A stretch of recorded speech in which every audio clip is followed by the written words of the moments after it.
Hi, this is Amanda. And this is Lindsay. We're True Creeps. Where the stories are true. And the creeps are real. We'll cover stories from grotesque gore to the possibly plausible paranormal. To horrifying history. To tense and terrible true crime. And everything else that goes bump in the night. We want you to join us while we creep. We cover mature topics. Listener discretion is advised.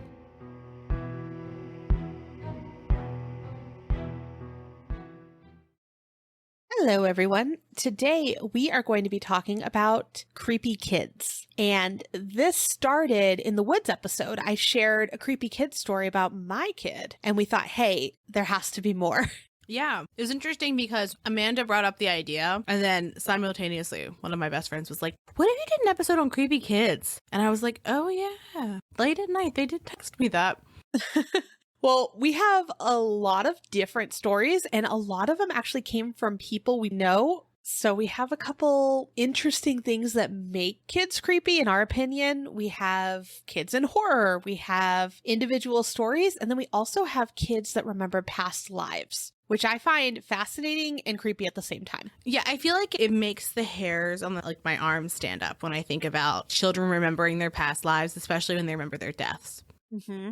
So when I think about creepy kids and why we find them creepy, one of the reasons why I think that kids are really creepy is because they talk about adult serious topics in this cavalier way. So they'll talk about death and then she died, and you're like, that's a little too chill for me. Or in movies where there's a child involved and they're doing something sinister, it's so unlike the nature of a child to be a villain. It's that opposite that makes children creepy. Why do you think kids are creepy? I think it's more the innocence factor. So when they're saying something, they're not saying it normally to be deceiving. They're saying it because they believe it to be true. Yes, that makes sense. So when they're like, I see a man doing this, or I see a ghost, or I see whatever, you're like, could they have been watching too much TV and they're dreaming about it? Or do they see something in their room? Yeah. Or the past lives thing. I remember when I was, 12 and I got hit by a car, and you're like, oh.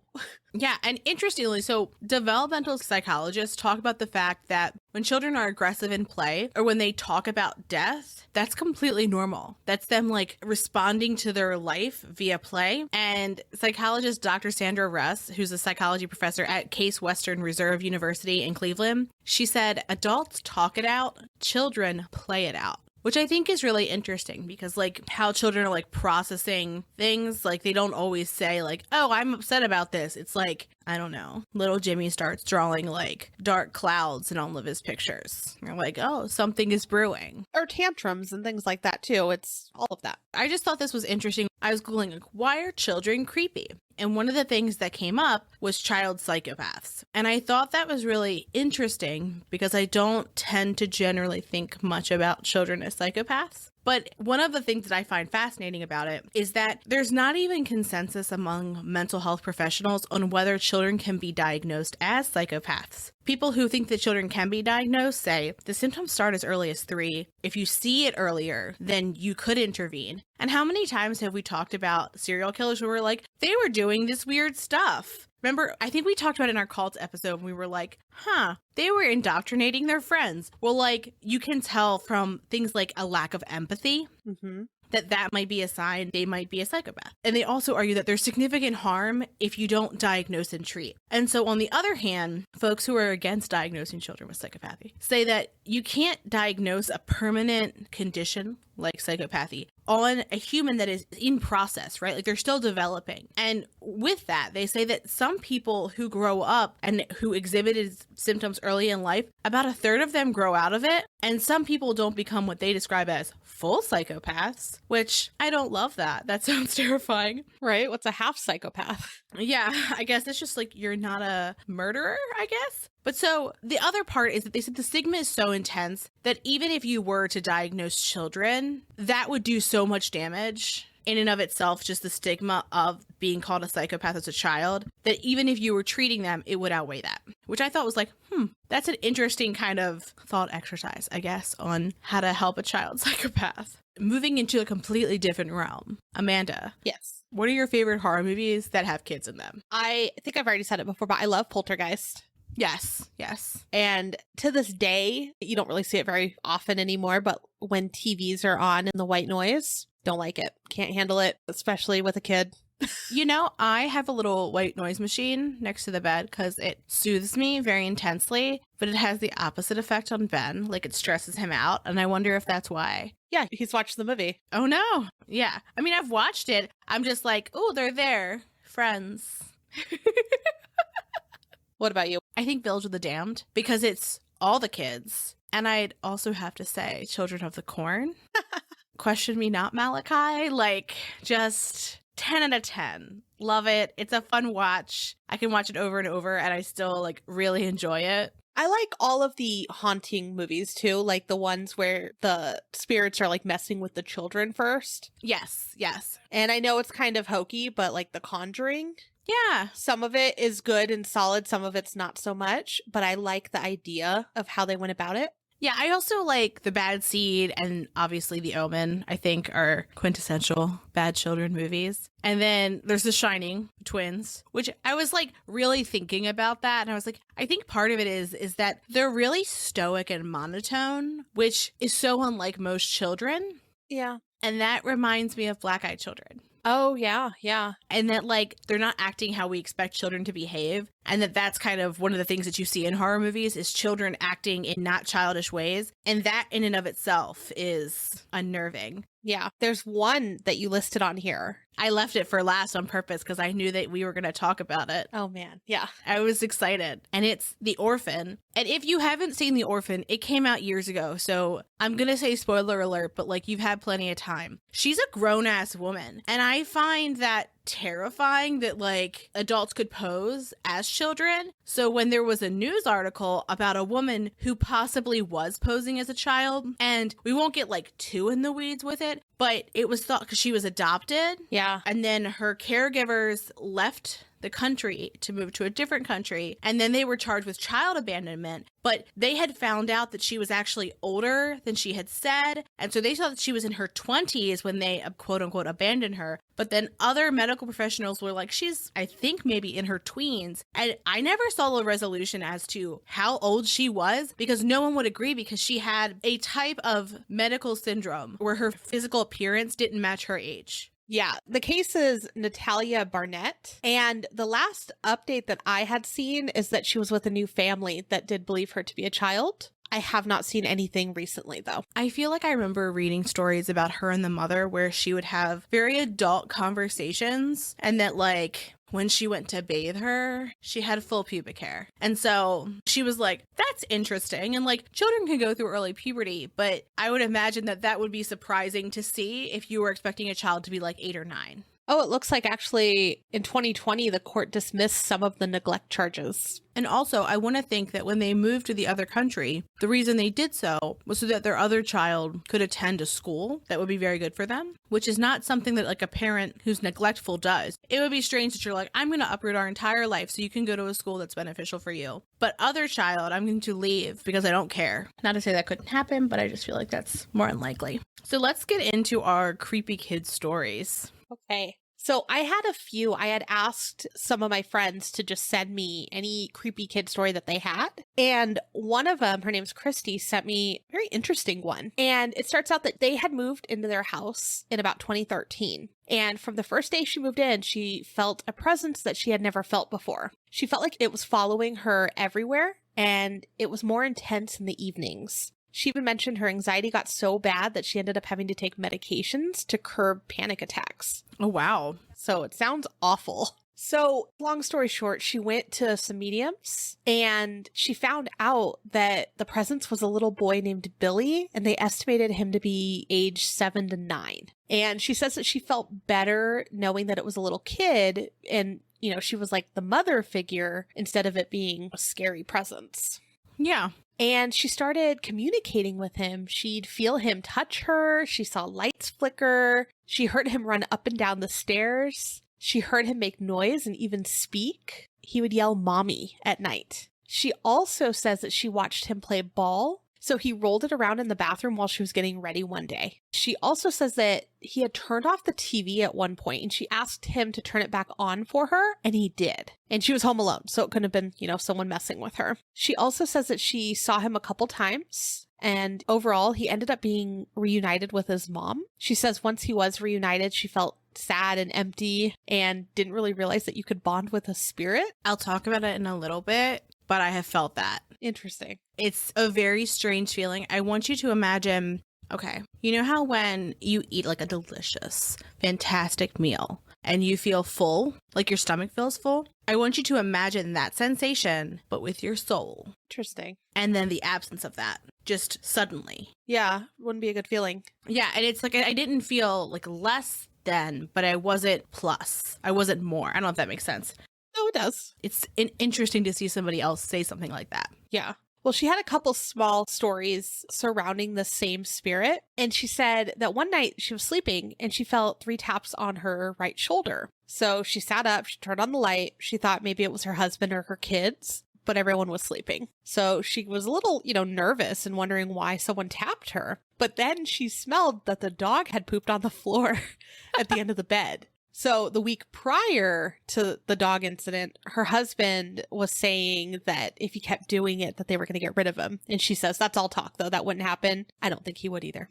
Yeah. But so what she thinks is Billy was waking her up to say to clean it before her husband's alarm went off. Good looking out, Billy. Yeah. So she also said when the medium was helping Billy reunite with his mom, she was shopping at the store at that time. And then she felt that intense feeling of emptiness. And she kind of felt like she was floating and invisible to everyone around her. So she said it was like a strange, sad feeling. And then when she got home a few hours later, she felt him waiting for her at the door to say goodbye and that he would come visit. And then when she went upstairs, he followed her upstairs, but then he was gone. So she had a couple dreams of him after that, but now it hasn't been the same. He's not there anymore. That's incredibly sad, but also sweet because she was able to help him. Yeah. Okay, my story next is about a creepy incident with a child, but it's not heartwarming. I find it hilarious. So my parents live very close to me, and their house is like down a dirt road. Okay. And so my mom will like go onto the porch to smoke and then come back in. And she doesn't always lock the door like immediately. Normally she locks it within like a few minutes. So she had gone outside to smoke. She comes back in. And I'm assuming she's like sitting and watching TV. I don't know exactly what she was doing, but that sounds right for this time of day for her. And she's sitting there and the front door opens. And at first she thinks it's my dad, but it's weird because he wouldn't have been home from work yet. Mm-hmm. And in walks a little boy. Oh. That she doesn't know, has never seen. And she's like watching him and he's walking around and like looking, like he's looking for something. And she's like, excuse me. And he's ignoring her. And then she was like following him around. Like he went to like several different rooms. Okay. And then he was about to go into the basement. And then my nephew lives upstairs at my parents' house. She was like, Brandon, come down. And Brandon came down and was like, what's up, little dude? What's going on? And the kid like runs out of the house. And it turns out he was my neighbor's kid and he was playing hide and seek. He was looking for a place to hide in our house. And I just gonna have to say, like, grade A hiding. Like, nobody was gonna find them. Takes it seriously. So, okay, I live, like, right behind my parents. So sometimes, like, I'll come over. And she said that she sometimes hears the door open and will call out and, like, nobody will be there. And she's like, I wonder if he's done this before. Like, if he's come and hidden in our house before. Yeah. And I was like, Mom, you're telling me you wouldn't know if there was a kid hiding in your house? And she's like, if he's good at it, I might not. Can you even imagine what you would do if you like walked into a section of your house and there was just some child you've never seen before hiding? Oh my gosh. Yeah. It would be scary only because you're like, oh gosh, like I didn't kidnap you. I don't want you. Go home. So a friend of mine named Nora told me a couple creepy stories that happened in Texas. She would spend summers in Dallas with her dad in Texas, also with her aunt, and her aunt had 5 daughters, one of which was named Brenda. Brenda had an imaginary friend named Arete, and I guess that means earring in Spanish, and hopefully I didn't butcher it. Brenda would then have conversations with the friend, and she started waking up at night saying Arete wouldn't let her sleep. Oh, I don't like it. I don't like it.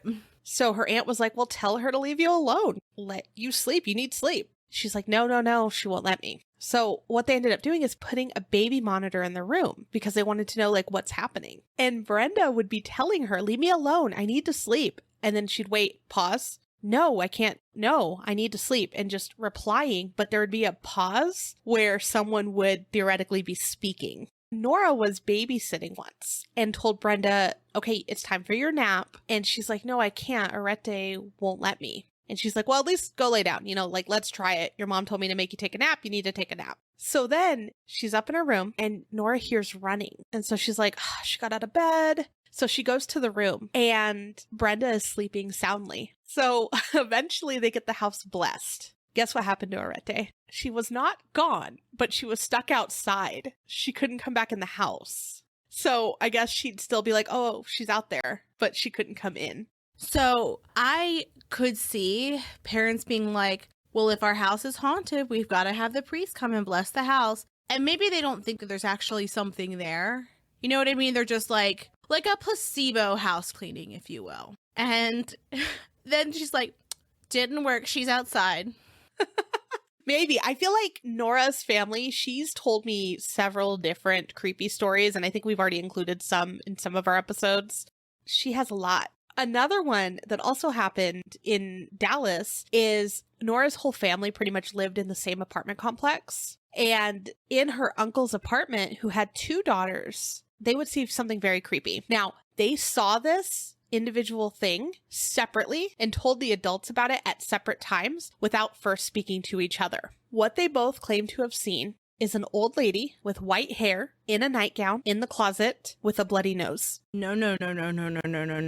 Yeah. And so all of those details they told the adults at separate times. They were too scared to say it to each other. And so they both saw the same woman in a closet. That stresses me out. Yeah, that's really scary. So the other one is from my mother-in-law, and it's about my brother-in-law. So she says when their grandma's 3rd husband died, my brother-in-law was 3 years old, and he would call him Pop Pop. The day after the funeral, she heard my brother-in-law talking and found him in the grandmother's closet. He was facing a wall and she was like, that's kind of weird. So she's like, who you talking to? And he's like, Pop Pop. And she's like, well, no, sorry, Pop Pop's in heaven. And he's like, no, he's here, which is not as creepy as it is like heartwarming, but it's still like your kid's talking to something that you don't see. I feel like I read stories all the time about small children who are talking to grandparents. And I think that that's particularly sweet because those children don't always realize like, oh, they're gone. And it's a person who you could see who's not going to freak out. Okay, I'm going to tell you a series of stories that have to do with my imaginary friend. Her name was Jamie. I had Jamie as an imaginary friend when I was 4 to 5.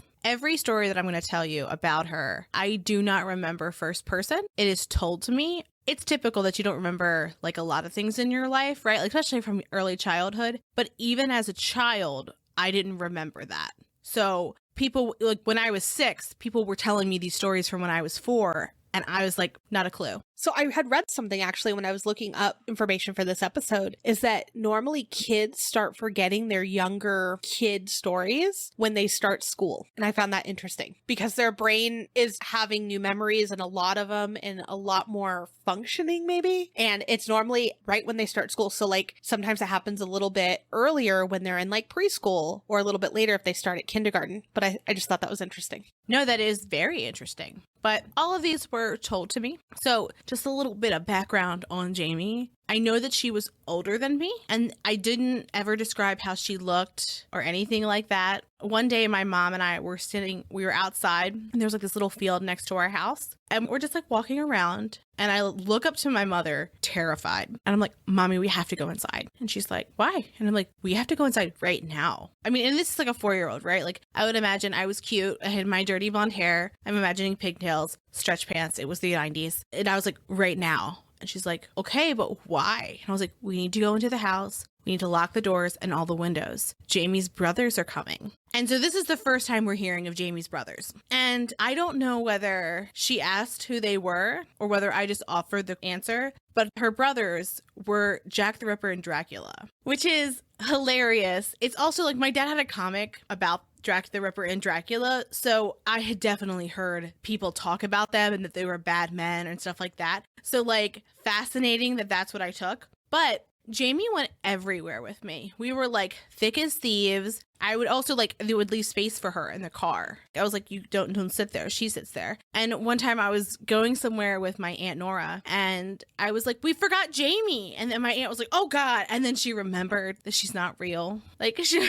forgot like a child at first. I know that at one point, Jamie, I want to remember her saying something to my cousin and like freaking him out. And I was talking to my mom about it today and I was like, are there any other stories that you remember? She's like, I can't remember any other ones. But she says, and this is also what I believe, that Jamie was a little ghost in our house, that she was a little girl. Because it was like the first house that I'd ever lived in. It was very haunted. And like I said, she was older than me, right? So when I was in my early teens, I was up late by myself. I was like on the internet. I think I was like maybe 11 or 12, maybe 13, somewhere in there. And I went to go upstairs and I looked at the top of the stairs and I saw a little girl, like ghost of a little girl, long hair, nightgown, clear as day. And then she fell down the stairs. Oh. Yeah. And also I was taking a nap in my brother's room. I don't know why, but the window was right next to where the bed was. And there's a part of the house where it's like the roof and then there's like the fancy little slope down. And my brother used to like go hang out there sometimes. So it was an accessible place. But I was sleeping and I had the window open and I think I had like just laid down and it was like maybe like 5 o'clock, but it was like part of the year where it was getting darker earlier and I could hear footsteps out there. And so I sat up and I didn't look outside. Like I sat up and was like kind of just like listening. And so I heard footsteps and then I heard humming and then I heard a scream. Oh gosh. Oh, what else was there? My parents and I both saw our dog playing with nothing as though something was there very often. Hey, at least it's nice to the dog. Very nice to the dog. And so here's another interesting part. So the way the house was set up was highly strange. Maybe a month or two ago, I was at my brother's and we sat down and we both drew our recollections of the house. And we were talking about each part to our spouses. And they were looking at us like we were insane because there was such strange detail to the house. But so when you went up the stairs, it was enclosed at a certain point, which isn't altogether strange. But normally that enclosure leads somewhere, right? Like it's a closet. It's not just a walled off space where there's nothing, right? Because what's the point of that? There was that there though. Like it was walled off and nothing. I'm like motioning it to my hands with Amanda. And it was adjacent to where the closet would be in what would be my brother's room. But when I was a child, was both of our rooms. And so as a child, I remember being terrified of that closet. I didn't go in there unless like my mom was in the room. And it wasn't even a big closet. It was just like a standard little, like, think coat closet kind of closet. Like it was pretty small. And I would not go in there. Like I would freak out. And when I was in his room once, I was literally standing there staring at it and the door just opened by itself. No draft, nothing. And I told my parents, I don't know why I became sure of it, but in my early teens, I was like, there's a body in that wall. Right? I was going to say, there's this enclosed wall that you can't get to. There's a body there. Well, and I said to my parents, I was like, there's a body in that wall. And they were like, no. And I was like, I can't tell you how I know, but I know in my bones that there's a body in that wall. So who lives there now? The house got torn down. There's no reports of a body being found? No reports of a body being found. But if you think of like the rubble of a house, you might not see it. And if it was encased properly, you might not know that it's that. You might think it's just trash. Maybe. Interesting and creepy. Yeah, I was the creepy kid, I guess was the moral of that story. One of my other friends, Stacy, who I've mentioned before, she actually helped us with one of the autopsy questions. She's like, I don't see this creepy, but she did grow up in a funeral home. It was great. I went over there all the time. And there is one night where I remember, I think she was either at camp or visiting somewhere. And I was watching her baby sister by myself while her mom was working. And I just remember not being able to sleep. I was just sitting there watching TV, hoping I didn't hear anything and that I wouldn't have to leave the room because it was light in that room, because you just felt like this weird, creepy presence. And it could have been, you know, a wall over is where they embalm people, but it was an intense house. That sounds like it would be chilling. Yeah, I mean, it was a nice house and everyone was super sweet, but it freaked me out. She was like, I don't see it as creepy, but you could mention I grew up in a funeral home. She too may have been the creepy kid. So I have a story of this apartment that we lived in. I think I was in maybe 6th grade-ish. And it was a 2-bedroom apartment, and the bedrooms were on either side of the apartment. And then the middle was the living room and kitchen and dining room. And the rooms were exactly the same, just mirrored. So they had like their own bathroom and getting ready area and then their bedroom. So in the middle of one night, we're all sleeping. It was me and my sister in one room, my mom and my like really young brother in the other room. And it had to be like 2 or 3 a.m. And I come running out of the room. I remember waking up like I knew what I had to do. And I heard a baby crying, but it was much younger than what my brother would have been. Yeah. But like a newborn baby crying. And it sounded like right outside my door. No, thank you. And so just woke up and ran. I didn't even think about it, because if I would have thought about it, I'd probably have been like, oh my gosh. Well, right as I'm opening my door, I see my mom opening her door across the way and running out too. And she's like, did you just hear a baby? And I'm like, yeah, where is this baby? And we looked around everywhere, living room. We opened our front door. We opened our back door. No baby. I don't like this. As soon as we opened our doors, the crying stopped. Yeah. And we both remember it clearly. So that same apartment, like I said, my brother was very young, and just weird stuff would happen all the time. We would hear our doorknobs in the middle of the night, like jiggle, like they're going to open. And then, like when you hear it, you like kind of look up like who's coming in my room. It would never open. When we'd be home alone, me and my sister and brother would be like in our room hanging out playing, and we would hear it and we're like, Mom's home. No, she's not home. So just a very creepy place. Well, my brother would start playing with his toys, and he was like right where he'd begin talking. He could say sentences, he could have a little conversation, and he was playing with his toys, and we were like, who are you talking to? Because he'd look up, he'd be playing with like action figures and look up and talk, then keep playing. And we're like, who is this? And he's like, oh, it's the man. And we're like, what man? Like no man lives here. And he's like, oh, it's the man. And then little by little, we'd find out more information about the man. The man had no eyes. The man did not like us. The man wanted to come in my room, but couldn't. Fair. So, we're always freaked out now. From that point forward, we're always scared whenever we're at home. Well, he goes on and on about this man with no eyes. His skin's weird. And we're like, I don't understand. Well, my mom was really good friends with one of the maintenance workers, and she told him about this. And he's like, I wonder if something happened in your apartment. No. So he goes and he finds the records. And apparently a man had died in our living room, and he didn't have friends or family or anything. So the only reason they found him is because the smell of the decomposing body. And apparently because he sat and decomposed, his skin had started turning different colors. And his eyes had sunken in, which would explain the no eyes and the weird skin. Oh, I don't like it so much. I don't like it at all. Yeah.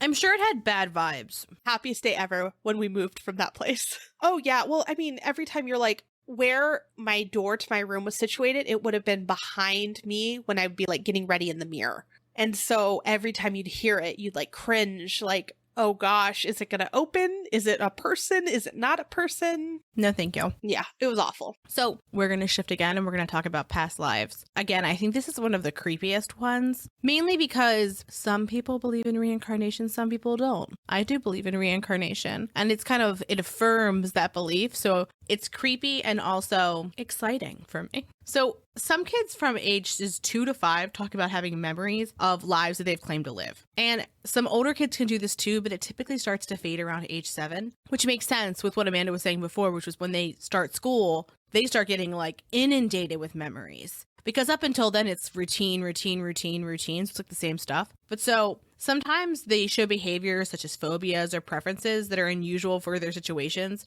and can't be explained by anything they're doing right now. Yeah, there's one that I'd read about where they were really afraid of people in uniform. And the little girl had memories of being Anne Frank. That fucking sucks. That sucks. Woof. I mean, look, phobias are a complex thing. And it would make sense that if you had a very severe trauma in your previous life, that it could transfer over or like imprint on your soul in a way that isn't just easily shook off. Some kids have been able to accurately state facts about their prior life and even their death, and they're able to verify those with death records, which could you even imagine like your child walking up to you and being like, I was in a car accident on the corner of 5th and 7th. And then turns out like some businessman was in a car accident over there. And then so some kids even have birth marks or birth defects that correspond with wounds from previous lives, and it matches their cause of death. I've seen that, or scars that they might have gotten in their past life. They're born with it in their next life as like a birthmark. Goodness. There was one story of, I don't remember if they were twins or just siblings. I think they were twins, I want to think. And yeah, one got a scar on their forehead and then they died in I think a car accident. And their parents believed that they were reborn because the babies that were born had a scar on the forehead or like a birthmark on the forehead. And then the other sibling had a birthmark on her stomach, which the new kid did too. Which could you imagine if you like lost your babies and then you had more babies and then those babies were the other babies? Why am I crying now? Anywho, let's continue on. So I actually have a story from one of my family friends, and them and their kid were walking down the road in Scottsdale. They're walking down the road and the kid says, "Oh, this is where I died." That's stressful. And they're like, "What?" And they're like, "Yeah, I was riding my bike over here and a car hit me and that's all I remember. And then I came to you." And they're like, "What?" They got more details, all of that. They look it up and there was records of someone being hit on their bike on that same area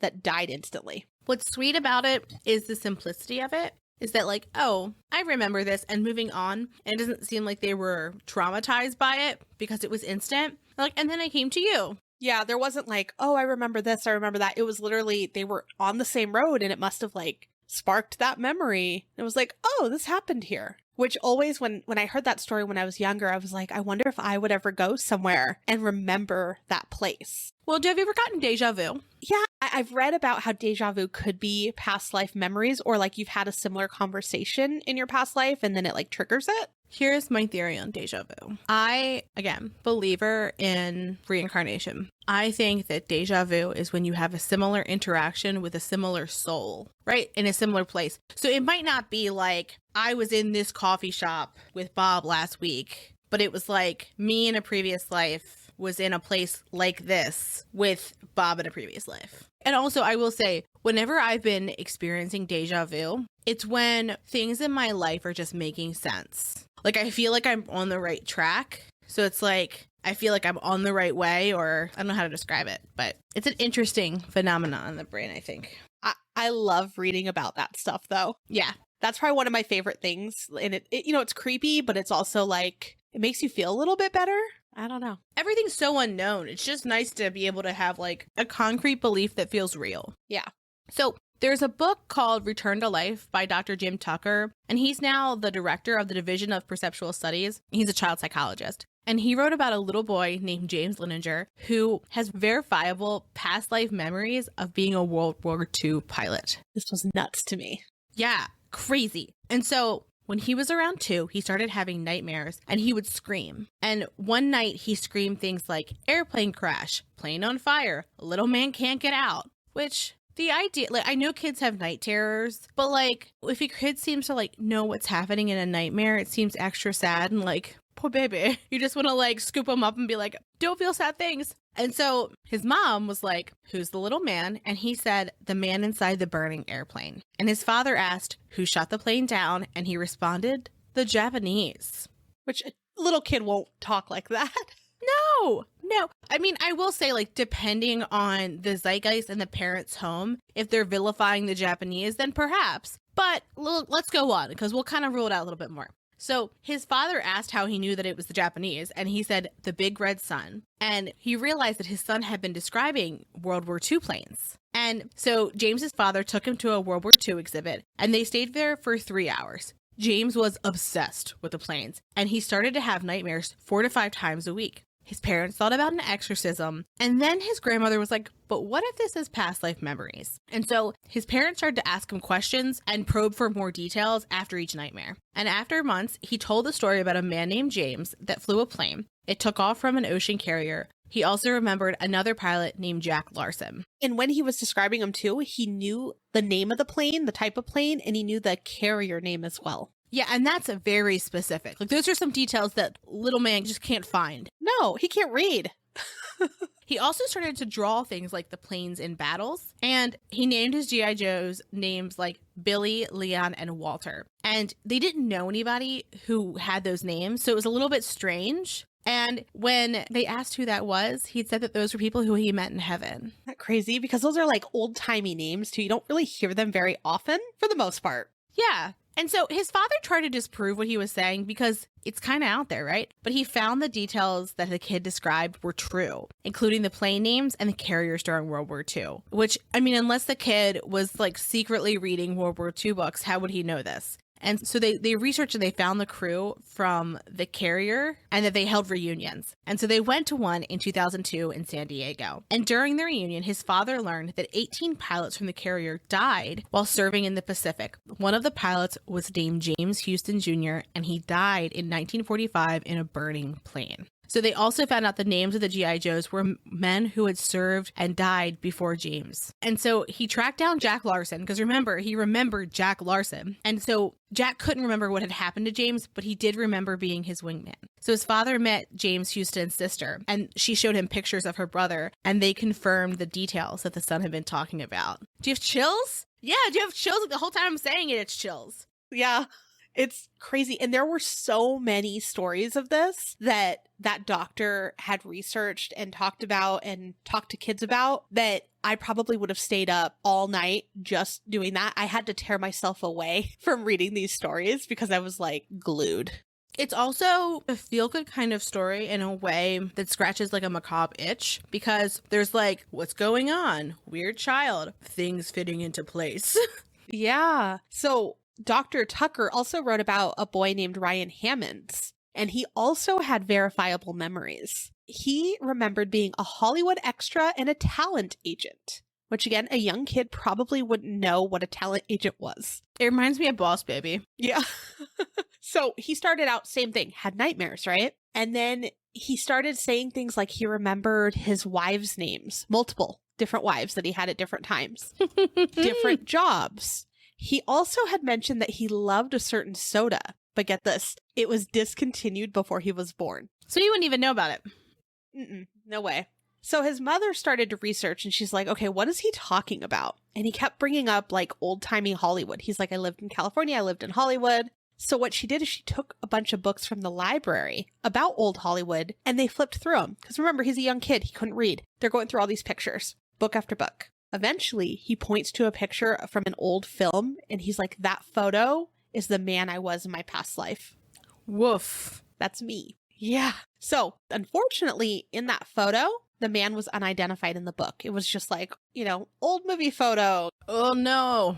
So they actually did reach out to Dr. Tucker for help, and he helped track down who the man was. And he ended up being an extra in that movie, and his name was Marty Martin, and he was born in 1903. So they contacted Martin's daughters to confirm details about their father's life. And 55 statements matched. And that included how many children he had, his 5 marriages, his siblings, and even part of the street name that he lived on. Goodness. The thing that got me, this was crazy. He brought up what age he died, right? And he said he died at the age of 61. Well, when they were looking at it, the actor died at the age of 59. So Dr. Tucker was like, well, let me look into this. He researched old census records and found an inaccurate certificate, which then would make the actor 61 when he died. Chilling. Yeah. Chilling, and I love it. It was crazy. Also, so here's the thing. Someone contacts you and says that their child remembers XYZ person from your life and that was their past life. What would you do? I think I'd just be fascinated. I'd be like, okay, let's talk. Yeah.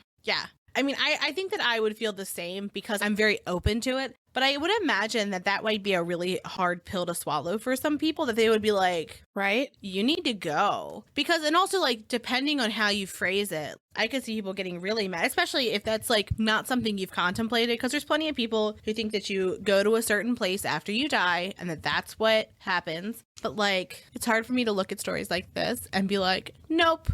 There's just no way. There's no way that they could have known it. There was also a few that I had just skimmed over. I didn't really deep dive into them because I had to cut myself off. But there's some where they stay within the family, where like a little kid was getting his diaper changed by his father. And he's like, I remember changing your diaper when I was your age. Oh God, raising your own father. Yeah, like things like that. There was one kid who was like, I think it was her mom that was, oh, you haven't seen this movie before. Let's watch Snow White together. And she's like, no, I've seen Snow White. I saw it in theaters, and described everything without seeing the movie before. Just little weird stories that I found that I was obsessed with. And I have seen one theory for this. One of the theories that I've just come across in passing is that little kids who remember these details, perhaps it's not a past life, but rather that they're tapping into the collective unconsciousness and able to pull details out of like about a particular person, but it might not have been them. But I'm still on team reincarnation.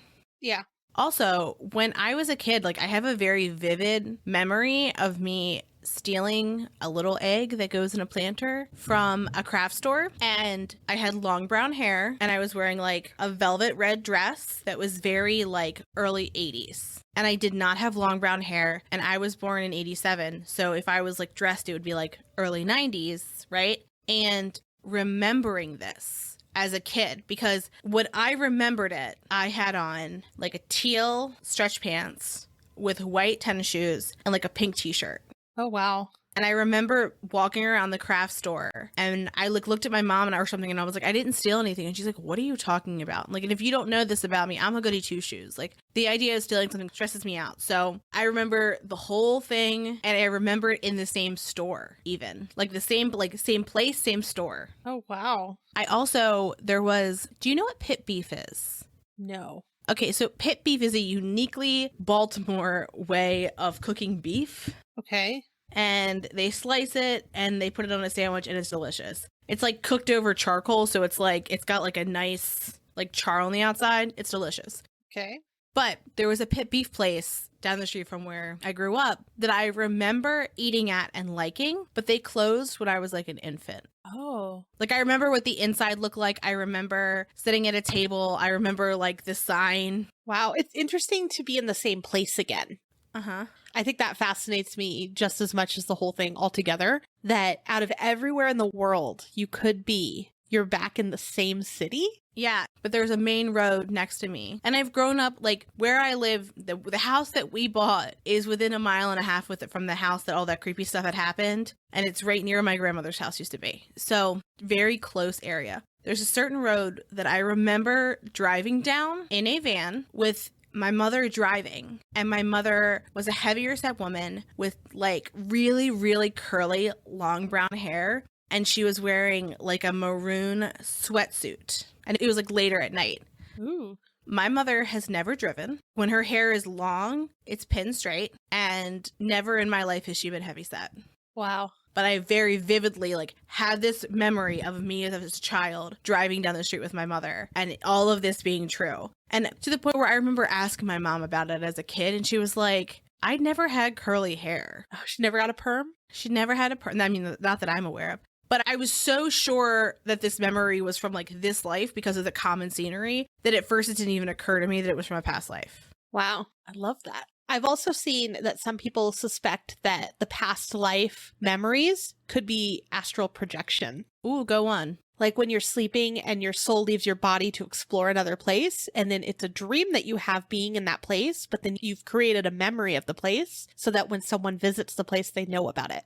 Just dead silence for a moment with me. Do you mean that someone in the present astral projects to the past and relives a moment, or that someone in the present astral projects, tucks away a little memory, and then when a person walks into that space, they happen to stumble upon that memory? The second, yes. So if I were to astral project to Maryland, I've never been there, right? And I went to Baltimore, and I could be like, oh, when I come visit you, I've been here before. I feel like I know where the entrance is, where the bathrooms are, where this is, because I've been here. Isn't that weird? Oh, it is weird. I would love to be able to astral project places and to just like know where the bathroom is in a place, because I have a bladder the size of a thimble, and that feels like it would be a very handy just bit of knowledge to have. Well, start working on it. Has Ali ever said anything that has made you consider that he has had like past lives? So actually, I'm going to get to that. The doctor who had spoken with the other two kids we just talked about, he had a list of statements that a child may say when remembering a past life. So I'm just going to read through them real quick. You're not my mommy. You're not my daddy. I have another mommy or daddy. When I was big, I, used to have certain colored eyes, had a certain car, whatever. This happened before I was in mommy's tummy. I had a wife, a husband, children. I used to drive a truck, live in another town. I died in this way. And remember when and then they describe something that you've never encountered with their life. Well, Ollie has told me once, well, I have another mom. I've had another mom. I've only had one dad though, but I've had 2 moms. That's unsettling. Yeah, I tried to ask him about it today, and he had no recollection of saying it. He did for a brief moment. He's like, yeah, I had 2 moms. And I'm like, well, what was your other mom like? And then he's like, I don't remember. Stressful, because now you're like, tell me everything. Yeah. Am I better? Like, you like me more, though, right? Do you like me, or you like me like your mom? Yeah. Am I better? So if you've been the creepy child, if you have creepy children's stories, if you think that you have past life memories, as always, we want to know about them. I am definitely going to start a conversation in our Bat Bonfire to see if any of our patrons have had any past life run-ins or any creepy children. Yeah. And if you would like to become a part of the Bat Bonfire, you can start with our lowest tier in our Patreon. It's called Mittens, which that's just cute. But we go all the way up to Vortex Bouncers, and there's a whole bunch of fun perks throughout in between. One of which being our private Facebook group. Yeah. So you can head over to truecreeps.com to check that out, and our merch store and all the things. And with that, have a good weekend. Thanks for creeping with us. Thank you for listening to True Creep. Thanks for listening. For more information on our sources, please visit our website, truecreeps.com. If you'd like to follow us on social media, you can follow us on Instagram at TrueCreepsPod, on Facebook at facebook.com/TrueCreepsPod, and on Twitter at TrueCreeps. We'd love for you to keep creeping with us. So if you like this episode, please subscribe, rate, review, and share the show with your fellow creeps.